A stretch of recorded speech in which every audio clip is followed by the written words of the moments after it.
अस्सलामुअलैकुम everyone, this is me Ayesha Ibrahim. Welcome back to my YouTube channel. आज से हम एक न्यू सीरीज स्टार्ट कर रहे हैं जिसमें हम जितने भी इंपॉर्टेंट सोशोलॉजिस्ट, थेरिस्ट या थिंकर्स हैं उनकी बायोग्राफीज़ को जो है वो डिस्कस करेंगे। तो आज के लेक्चर में हम डिस्कस करेंगे इमाइल डरखाइम की बायोग्राफी को।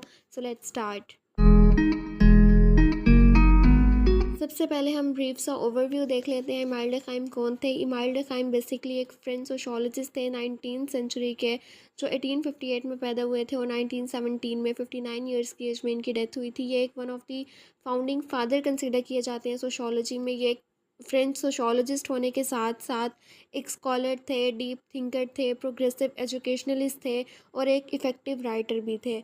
इमाइल डरखाइम जो है वो कॉम्टे को अपना मास्टर कंसिडर करते थे और उनके पॉजिटिविज़म के कॉन्सेप्ट से काफ़ी इंस्पायर्ड थे और उनके इस काम को वो आगे लेके चले। और उन्होंने भी कहा कि सोशोलॉजी जो है इसको साइंटिफिकली स्टडी करना चाहिए। ठीक है, सोशोलॉजी में बेसिकली थ्री मेजर पर्सपेक्टिव हैं: स्ट्रक्चरल फंक्शनलिज्म, कॉन्फ्लिक्ट पर्सपेक्टिव और सिंबॉलिक इंट्रैक्शन। इसके अलावा और भी हैं, फेमिनिस्ट पर्सपेक्टिव हो गया, एवोल्यूशनरी पर्सपेक्टिव हो गया। ठीक है, तो structural functional school of thought से बिलोंग करते थे इमाइल डरखाइम। और structural functional school of thought वालों का क्या मानना है, वो कहते हैं कि हमारी सोसाइटी में डिफरेंट पार्ट्स हैं, सोसाइटी के डिफरेंट इंस्टीट्यूशंस हैं, ये सब कुछ मिलजुल के काम करते हैं और हमारी सोसाइटी जो है वो स्मूथली रन कर पाती है।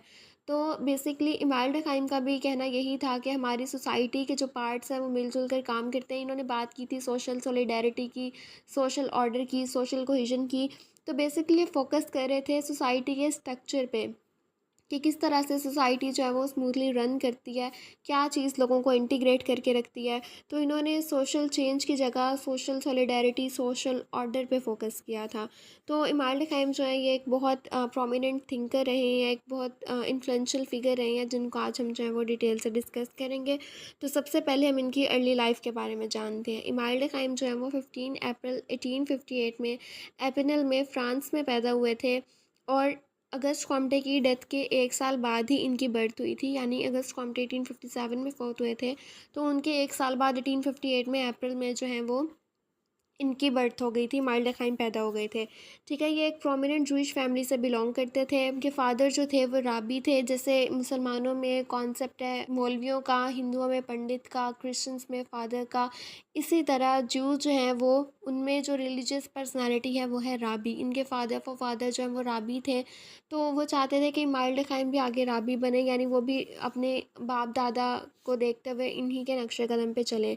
लेकिन क्योंकि वो आगे अगस्त कॉम्टे से इंस्पायर हो गए, उन्होंने साइंटिफिकली चीज़ों को देखना शुरू कर दिया, तो वो जो है फिर इस फील्ड में नहीं गए। यानी वो जो है वो अपने फादर के नक्शे कदम पे या वो राबी नहीं बने। बेसिकली वो चार बहन भाई थे और वो सबसे छोटे थे। वो एक मिडिल क्लास फैमिली से बिलोंग करते थे, लेकिन उनकी एजुकेशन पे कभी उनकी फैमिली ने किसी किस्म का कोई कॉम्प्रोमाइज़ नहीं किया। अगर उनकी एजुकेशन की बात करें तो उन्होंने अपनी जो अर्ली एजुकेशन थी वो फ्रांस से ही हासिल की थी। इसके अलावा वो एक बहुत ब्राइट स्टूडेंट थे। ठीक है, उन्होंने जो अपने कॉलेज है पेनल उसमें डिफरेंट प्राइजेस जीते थे। लेकिन वो जो कन्वेंशनल सब्जेक्ट्स थे वो उनके अगेंस्ट थे। जो रवायती तालीमी निज़ाम था, सब्जेक्ट्स थे, वो कहते थे कि स्टूडेंट्स को मॉरल गाइडेंस और साइंटिफिक मेथड्स पढ़ाए जाने चाहिए। तो वो जो है नाखुश नज़र आते थे ये ट्रेडिशनल एजुकेशनल सिस्टम से या ट्रेडिशनल सब्जेक्ट से। ठीक है, ईएनएस जो है इकोल नॉर्मल सुपीरियर पेरिस में एक बहुत फेमस एकेडमिक इंस्टीट्यूट है, जहाँ से उन्होंने जो है अपनी एजुकेशन को कंटिन्यू किया। उन्होंने पीएचडी की थी फ़िलासफ़ी में और वो अगस्त कॉम्टे के पॉजिटिविस्ट फ़िलासफ़ी से काफ़ी इंस्पायर्ड थे। इनकी पीएचडी भी जो है वो फ़िलासफ़ी में ही थी।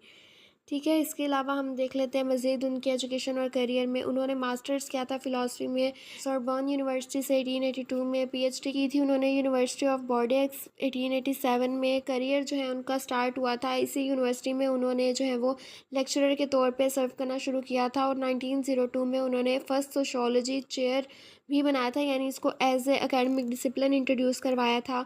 इसके अलावा उनका जो थ्योरेटिकल फ्रेमवर्क है, जो कि स्ट्रक्चरल फंक्शनलिज्म है, उसने फोकस किया था इंडिविजुअलिटी, सोशल इक्वालिटी और सोशल डिसिप्लिन पे। ठीक है, इसके अलावा जो है इन्होंने 1882 से 1887 के दरमियान जो है वो डिफरेंट प्रोविंशियल स्कूल्स में फ़िलासफ़ी को पढ़ाया भी।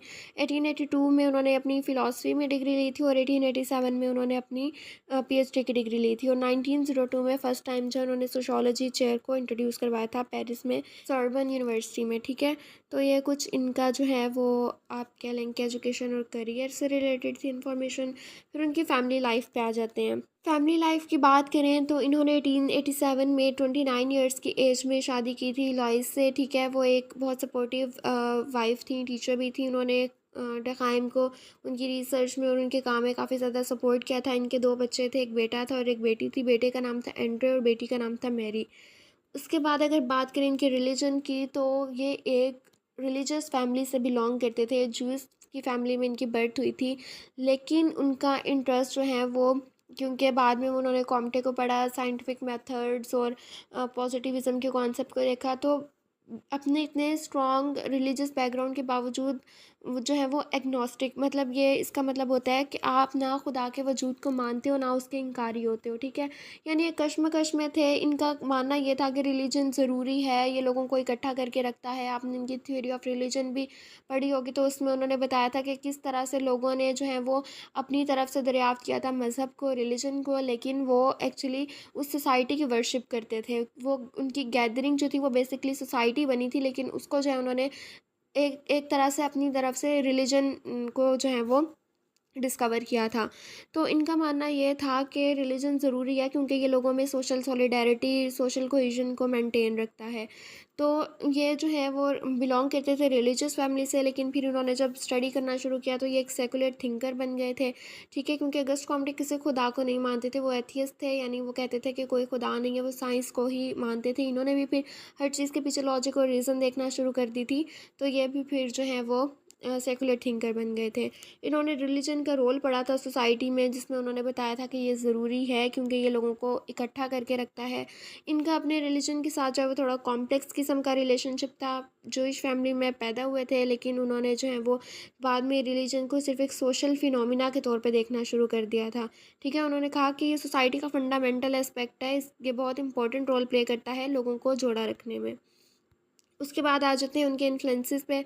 उनको one of the founding figure consider किया जाता है सोशियोलॉजी में। सोशियोलॉजी में जो है वो क्लासिकल थेरिस्ट हैं, उसमें कॉम्टे है, मार्क्स हैं, मैक्स वेबर हैं। तो इमाम डुर्कheim जो है वो एक one of the founding figure, और इनको फादर ऑफ सोशियोलॉजी भी कहा जाता है।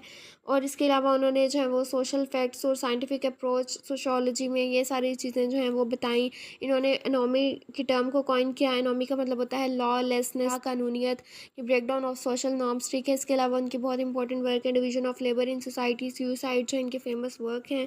इसके अलावा इनकी थेरीज और इंपॉर्टेंट बुक्स की बात की जाए तो इंपॉर्टेंट बुक्स में division of labour in society जो कि उन्होंने 1893 में पब्लिश की, रूल्स ऑफ सोशोलॉजिकल मेथड्स 1895 में पब्लिश किया। उसके बाद सुसाइड जो कि इनका एक इम्पॉर्टेंट वर्क है 1897 में, और elementary form of religious life 1912 में इन्होंने पब्लिश की थी। थ्योरीज की बात करें तो थ्योरी ऑफ सुसाइड, जिसमें इन्होंने फर्दर 4 टाइप्स बताई थी, अल्ट्रुइस्टिक, फैटलिस्टिक, एनोमिक और इगोइस्टिक। उसके अलावा डिवीजन ऑफ लेबर में इन्होंने मैकेनिकल और ऑर्गेनिक सोलिडेरिटी बताई थी कि किस तरह से दोनों तरह की प्रिमिटिव और मॉडर्न सोसाइटीज़ में लोग जो हैं वो इकट्ठा होकर रहते हैं, क्या चीज़ उनको जोड़ के रखती है। उसके बाद थ्योरी ऑफ रिलीजन में उन्होंने बताया और उनका ट्राइब्स को स्टडी किया, और उन्होंने बताया कि किस तरह से लोगों ने अपनी तरफ से डिस्कवर किया था रिलीजन को, लेकिन एक्चुअली वो सोसाइटी बनी थी, ठीक है।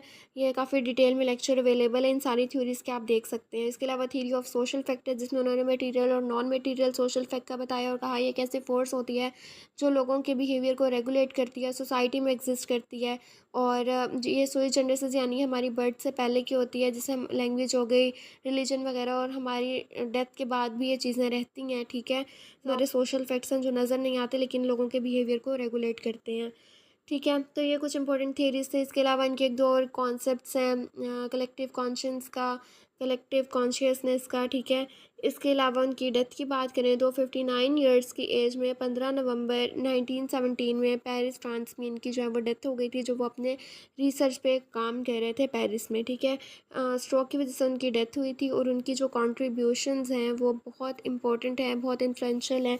आज भी हम पढ़ते हैं, बेशक डुर्कheim आज नहीं है, लेकिन उनका जो सोशियोलॉजी ऑफ एजुकेशन है, सोशियोलॉजी ऑफ लॉ है, सोशियोलॉजी ऑफ रिलीजन है, जितने भी इंपॉर्टेंट वर्क हैं वो आज भी ज़िंदा हैं और आज भी हम उनको स्टडी करते हैं, ठीक है।